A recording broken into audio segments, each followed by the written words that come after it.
बिस्मिल्लाहिर्रहमानिर्रहीम। बच्चों, chapter number 7 के स्मार्ट सिलेबस वाले जो न्यूमेरिकल्स हैं कुछ वो हम लोग अभी यहाँ पे अपने इस लेक्चर के अंदर करेंगे।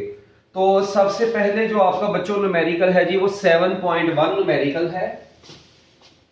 Chapter number 7 numerical problems.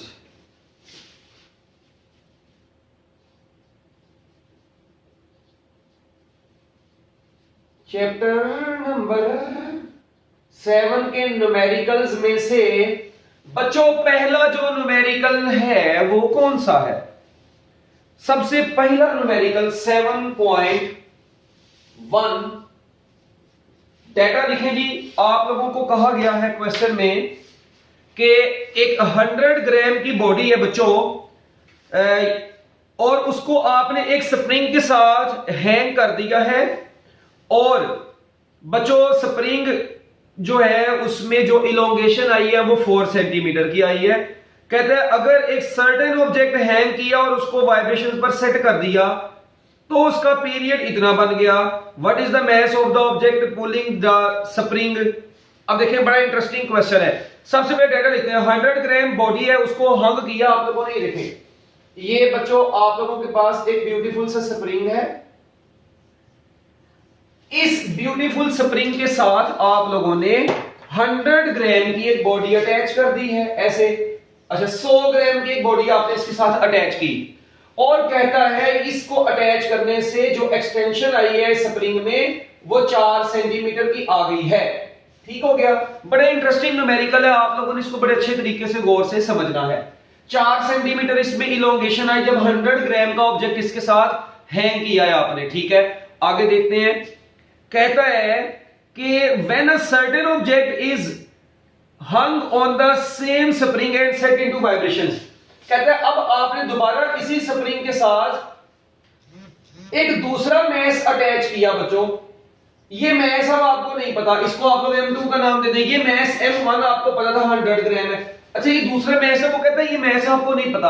आपने इस मैस को हैंग करके इसी स्प्रिंग के साथ क्या काम कर दिया बच्चों? इसको वाइब्रेशंस पे सेट कर दिया, और इसका जो टाइम पीरियड है वो 0.568 सेकंड आया। तो बच्चों इसका टाइम पीरियड कितना आया? 0.568 सेकंड आया।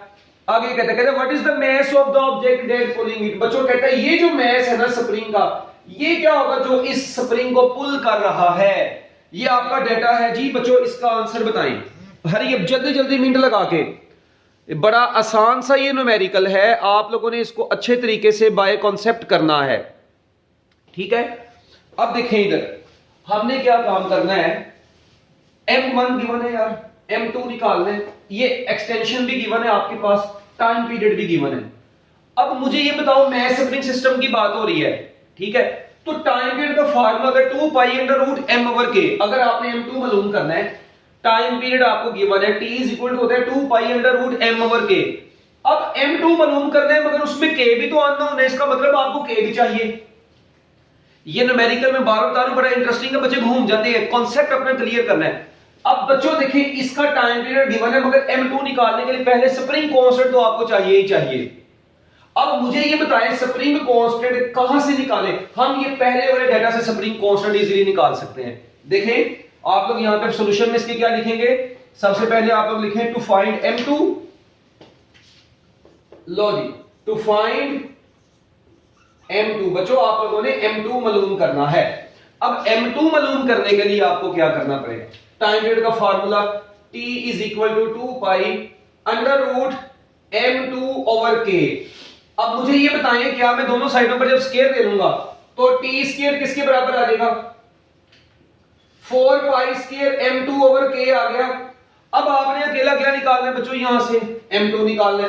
M2 किसके बराबर आ जाएगा? वो आ जाएगा जी K इंटू टी का स्क्वायर डिवाइडेड बाय 4 पाई का स्क्वायर। हो है, अब आपके पास ये 4 पाई का स्क्वायर आ गया यहां पर नीचे।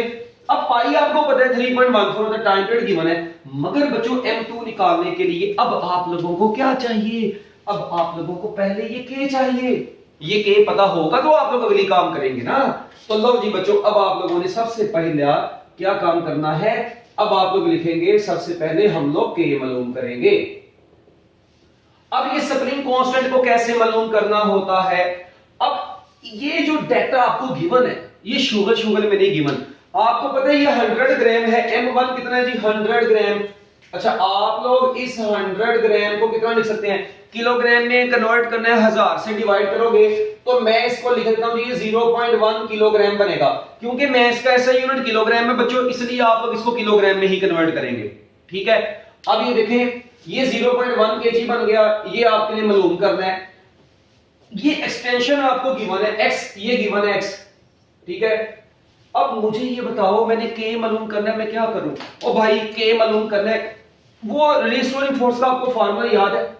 as we know that है, जैसा कि हम जानते हैं F इज इक्वल टू होता है kx, और जब बॉडी को हैंग कर देंगे यही फोर्स किस में कन्वर्ट हो जाएगी? वेट में कन्वर्ट हो जाएगी। तो W is equal to force is equal to weight. आप लोग इसी x की जगह पर x नोट भी लिख सकते हैं, मैक्सिमम डिस्प्लेसमेंट उसने कवर किया है ना, तो आप लोग x नोट भी लिख सकते हैं, इसमें कोई परेशानी वाली बात नहीं है।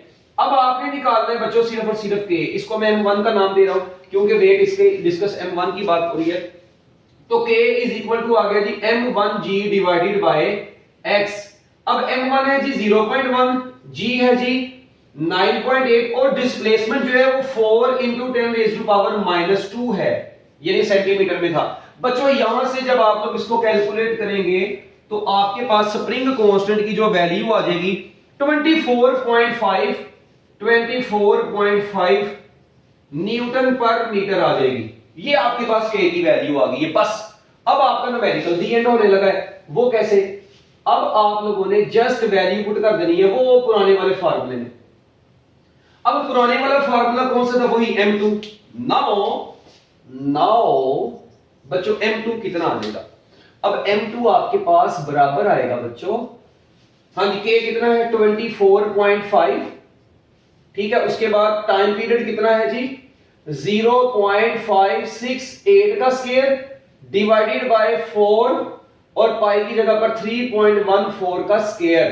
तो बच्चों जस्ट आप लोगों ने इधर वैल्यू पुट करनी है, तो जब आप लोग इसको सोल्व कर लेंगे तो 0.2 किलोग्राम बच्चों आपका आंसर आ जाएगा। तो ये आपका न्यूमेरिकल नंबर 7.1 कंप्लीट हो गया। बड़ा आसान सा न्यूमेरिकल था, बस ये कॉन्सेप्ट था। M2 निकालने के लिए k चाहिए। अब इस डाटा से हमने क्या निकाल लिया? k निकाल लिया। अब इसका k क्यों पुट किया? क्योंकि स्प्रिंग मैंने आपको बोला था सेम है। तो बच्चों जब सेम स्प्रिंग है, जो स्प्रिंग कांस्टेंट इसका है वही इसका है, हमने कौन सा स्प्रिंग को कट किया है या इसका जो है टोटे टोटे किए हैं, वो तो स्प्रिंग को कट करें डिफरेंट पार्ट्स में, फिर स्प्रिंग कांस्टेंट चेंज होता है ना। इसका मतलब जो स्प्रिंग कांस्टेंट इस स्प्रिंग का है वही इसका है, क्योंकि आपने उसी स्प्रिंग के साथ क्या अटैच किया है, बाद में नया मैस अटैच किया है। ओके बच्चों, डन। हैंड रेज कर दें चलिए ताकि हम लोग आगे चलें। ओके जी, गुड। बच्चों 7.2 न्यूमेरिकल पे चलते हैं। डेटा मैं देख लूं, साथ साथ मैं बोलता हूं, आप लोग देख लें। बच्चों कहता है जी अ लोड ऑफ 15 ग्राम, बच्चों 15 ग्राम का एक लोड है, उसको आप लोगों ने स्प्रिंग के साथ लगाया और स्प्रिंग में इलोंगेशन आ गई 2 सेंटीमीटर। ठीक है, 15 ग्राम का लोड है, जिसको ये आ गया उसके लिए कोई मुश्किल चीज नहीं। सबसे पहले इसको 1000 से डिवाइड करवाओ यार, ये किलोग्राम में तो कन्वर्ट करो, तो ये कितना बन जाएगा जी? 0.015 किलोग्राम बन गया। लो अब अगली बात ये कहता है जी इसको, इस मैस को लगाने से जो एक्सटेंशन आई है वो 2 सेंटीमीटर आई है, यानी 0.02 मीटर आ गई, 100 से डिवाइड कर दिया। अच्छा, आगे कहते हैं if the body of 294 gram is attached with the spring, कहता है अब आपने एक दूसरा मैस 294 ग्राम यानी 0.294 किलोग्राम का अटैच कर दिया। 0.294 किलोग्राम का एक नया मैस अटैच किया। कहता है इसको अटैच करने से जो उसमें एम्पलीट्यूड आया, उसने खुद बोल दिया अब एम्पलीट्यूड, तो बच्चों को एम्पलीट्यूड आया 10 सेंटीमीटर यानी 0.1 मीटर 100 से डिवाइड करके। अब देखें इस मैस के लिए मैंने x यूज किया, उसने इलोंगेशन बोला, मैंने x यूज कर लिया। ठीक है, इधर भी इलोंगेशन बोला इसलिए मैंने x यूज कर दिया। ठीक है, जबकि इस मैस के साथ उसने एम्पलीट्यूड का वर्ड बोल दिया, मैंने उसको x नोट लिख दिया। आगे क्या कहता है अब आप लोगों ने क्या काम करना है? आप लोगों ने 3 चीजें मालूम करनी है। एक तो टाइम पीरियड मालूम करना है सिस्टम का, दूसरा बच्चों आप लोगों ने स्प्रिंग कांस्टेंट मालूम करना है, और तीसरा क्या मालूम करना है? मैक्सिमम स्पीड ऑफ वाइब्रेशन मालूम करनी है। ये ले जी, अब आपके पास ये डाटा आ गया, जल्दी जल्दी इसको लिख लें, इस डाटा को जल्दी जल्दी लिखो। अब थोड़ा सा पंगे में जाना है, पंगा पंगा पंगा इज नॉट चंगा। ये देखो लो टाइम पीरियड, बच्चों टाइम पीरियड निकालने का formula 2 pi under root M over K. अब सोचने पर बात यहां पे ये m1 ओवर के लिखे या m2 ओवर के लिखे, आते हैं ना जहन में सवाल। बच्चों क्या किया जाए, क्या किया जाए ऐसा कि आप लोगों के पास t, ओ भाई t निकालने से पहले m2 m1 निकालने से पहले k तो निकालो, k पता होगा तो फिर आप लोग वैल्यू पुट करोगे, चलो शाबाश k निकालो जल्दी जल्दी मिनट लगा के। अब जो k निकलना है ना वो एवं शुगर शुगर में नहीं निकलना। k आपको पता है अभी जिस तरह पीछे यहां पर निकाला है, ओ भाई k निकालने के लिए f is equal to k, x use करेंगे तो k बराबर आ जाएगा जी f ओवर x। ठीक है, f कितना है mg, m1g ओवर x, और m1 का जो डिस्प्लेसमेंट है वो x है, मैंने इसलिए x लिख दिया। लो जी देखें आप लोगों ने बच्चों क्या काम किया, आप लोगों ने f is equal to kx use किया। ठीक है, पहला जो डाटा m1 है उससे आप लोगों ने यूजुअली क्या निकाल लेना, उसमें भी देखा आपने m1 से k निकाला, इसमें भी आप लोग m1 से क्या निकाल लें, k निकाल लें।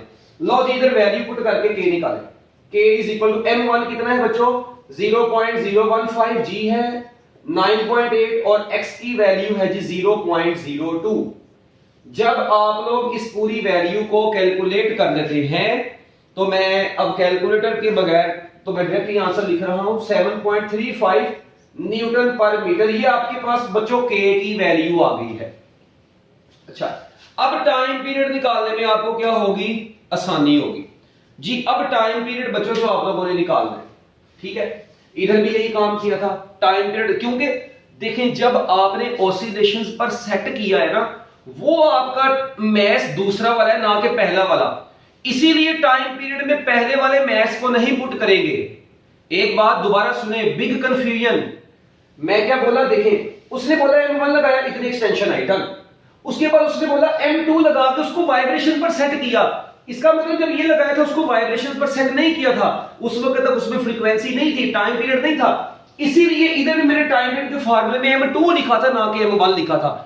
तो इधर भी बच्चों क्या होगा, फिर टाइम पीरियड अगर कैलकुलेट करना है तो t is equal to 2 pi under root m2 over k आएगा, क्योंकि आपने टाइम पीरियड किसको सेट किया है जब m2 अटैच किया है। ये तो ये एक कंफ्यूजन होती है जो बच्चे अक्सर औकात, ठीक है जी, पूछते हैं क्वेश्चन अपना, तो मैंने आपको भी बता दिया ताकि आप लोगों के दिमाग में सवाल आए ना।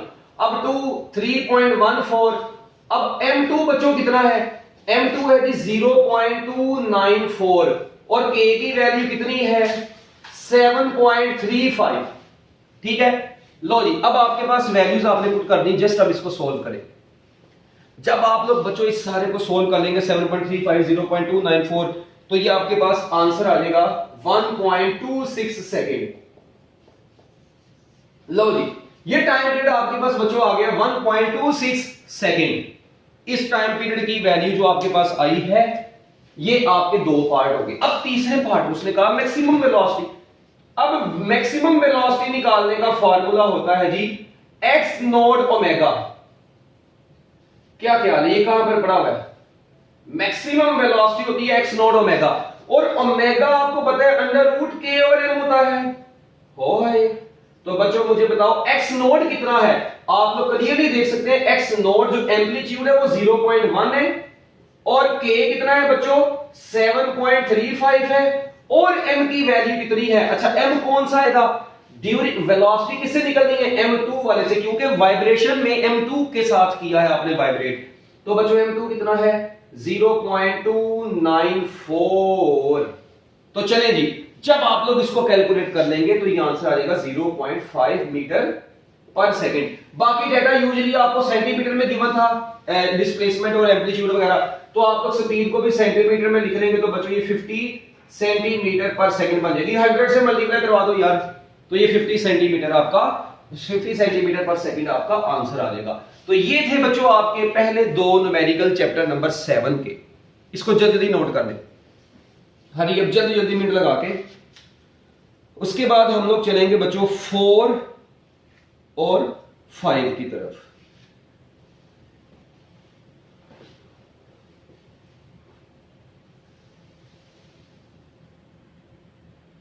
तो ये अभी यहाँ तक आप नोट कर लें इसको, बाकी इंशाल्लाह हम नेक्स्ट लेक्चर के अंदर देखते हैं।